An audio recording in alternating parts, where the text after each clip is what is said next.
بسم اللہ الرحمن الرحیم۔ السلام علیکم ورحمۃ اللہ وبرکاتہ۔ ان گنت اور بے پایاں درود و سلام اس ہستی پر جس کا ہر ارشاد رہتی دنیا تک کے لوگوں کے لیے مینارہ نور ہے۔ اللہم صلی علی محمد وعلی آل محمد وبارک وسلم۔ آج کی حدیث پاک انتہائی دلچسپ ہے، جس کے راوی ہیں تیسلا بن میاس۔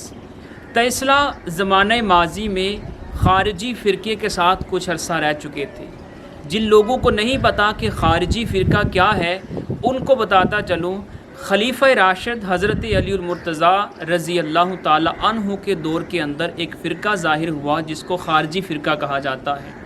ان کے بے شمار عقائد و نظریات دین اسلام کے خلاف تھے، اور انہی عقائد کے اندر، انہی نظریات کے اندر ایک نظریہ یہ بھی تھا کہ جو شخص کبیرہ گناہ کرتا ہے وہ دائرہ اسلام سے خارج ہو جاتا ہے۔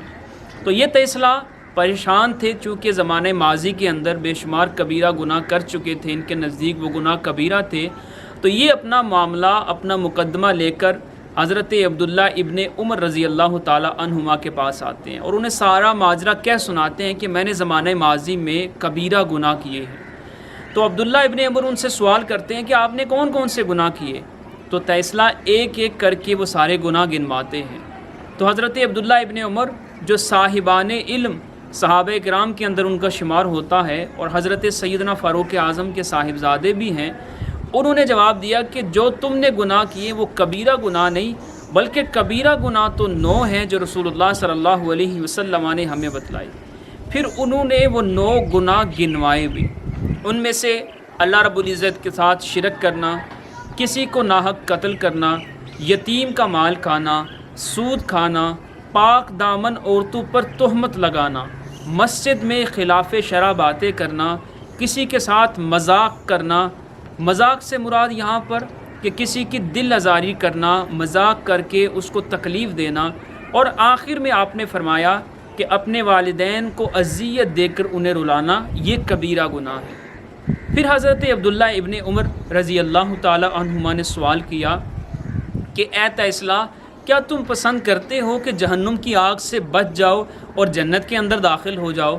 تو تیسلا نے کہا اللہ کی قسم میں تو یہی چیز چاہتا ہوں۔ تو پھر عبداللہ ابن عمر نے سوال کیا کہ کیا تمہارے والدین زندہ ہیں؟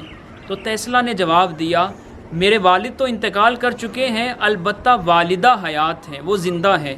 تو حضرت عبداللہ ابن عمر رضی اللہ تعالی عنہما نے جو جواب دیا، جو کبیرہ گناہوں کا کفارہ بتایا، وہ بڑا خوبصورت ہے۔ آپ نے فرمایا اللہ کی قسم، اگر تم اپنی والدہ کے ساتھ نرمی سے بات کرتے ہو، نرم کلام کرتے ہو، نرمی سے گفتگو کرتے ہو، نرم رویہ رکھتے ہو۔ اب امام بخاری نے اس حدیث پاک کے اوپر جو چیپٹر قائم کیا ہے، وہ چیپٹر ہی ہے کہ والدین کے ساتھ نرمی سے پیش آنا، والدین کے ساتھ نرم گفتگو کرنا۔ اگر وہ کچھ آپ کو ایسا کہہ بھی دیں تو اس کے مقابلے میں اپنے لہجے کو پست رکھنا، یہ امام بخاری نے چیپٹر کا عنوان ہی یہی قائم کیا ہے۔ تو حضرت عبداللہ ابن عمر بھی فرماتے ہیں اللہ کی قسم اگر تم اپنی والدہ کے ساتھ نرمی سے بات کرتے ہو اور انہیں کھانا کھلاتے ہو اور کبیرہ گناہوں سے بچتے رہتے ہو تو اللہ کی قسم تم جنت میں داخل ہو جاؤ گے۔ اللہ اکبر۔ تو ہمارے اس دور میں بھی، ہمارے معاشرے کے اندر بھی بچے والدین کے ساتھ بد کلامی بھی کرتے ہیں، سخت لہجہ بھی اختیار کرتے ہیں، جو انتہائی نامناسب ہے۔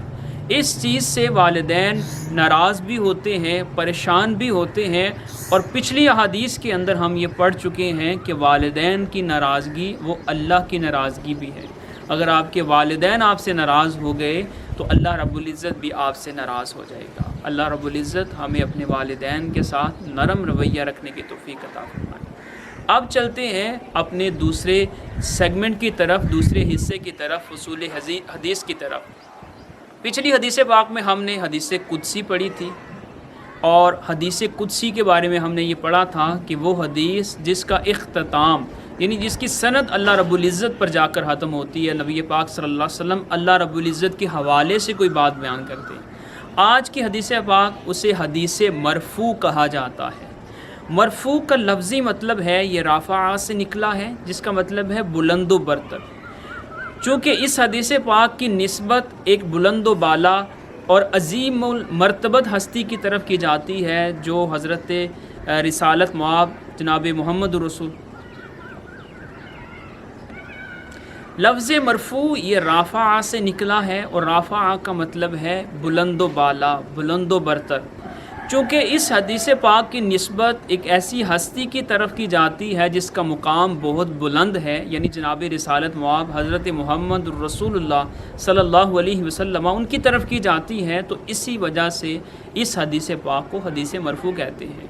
اب اصطلاحاً اس کا معنی یہ ہے کہ وہ قول، فعل، تقریر یا صفت جس کی نسبت نبی کریم صلی اللہ علیہ وسلم کی طرف کی گئی ہو اس کو حدیث مرفوع کہتے ہیں۔ ہم پیچھے پڑھ چکے ہیں کہ حدیث پاک وہ 3 طرح کی ہوتی ہے۔ اگر وہ کوئی بات ہو، فرمان ہو، ارشاد ہو تو اس کو حدیث قولی کہتے ہیں، یا پھر اگر اس میں نبی پاک صلی اللہ علیہ وسلم نے کوئی کام کیا اور صحابہ کرام کہیں کہ نبی پاک صلی اللہ علیہ وسلم کو ہم نے یہ کام کرتے ہوئے دیکھا تو اس کو ہم حدیث فعلی کہتے ہیں۔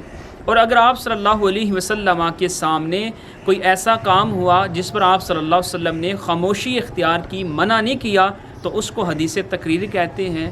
اور اگر کسی حدیث پاک کے اندر نبی پاک صلی اللہ علیہ وسلم کے اخلاق بیان کیے گئے، مثلا صحابہ کرام کہتے ہیں کہ نبی پاک صلی اللہ علیہ وسلم اچھے اخلاق کے مالک تھے، تو اس کو کہتے ہیں حدیث مرفوع۔ اور اس میں حدیث مرفوع قولی بھی ہو سکتی ہے، فعلی بھی ہو سکتی ہے، تقریری بھی ہو سکتی ہے، اور اس میں نبی پاک صلی اللہ علیہ وسلم کی کسی صفت کا بھی ذکر ہو سکتا ہے۔ پروردگار عالم ہم سب کو سمجھ کی توفیق عطا فرمائے۔ السلام علیکم ورحمۃ اللہ وبرکاتہ۔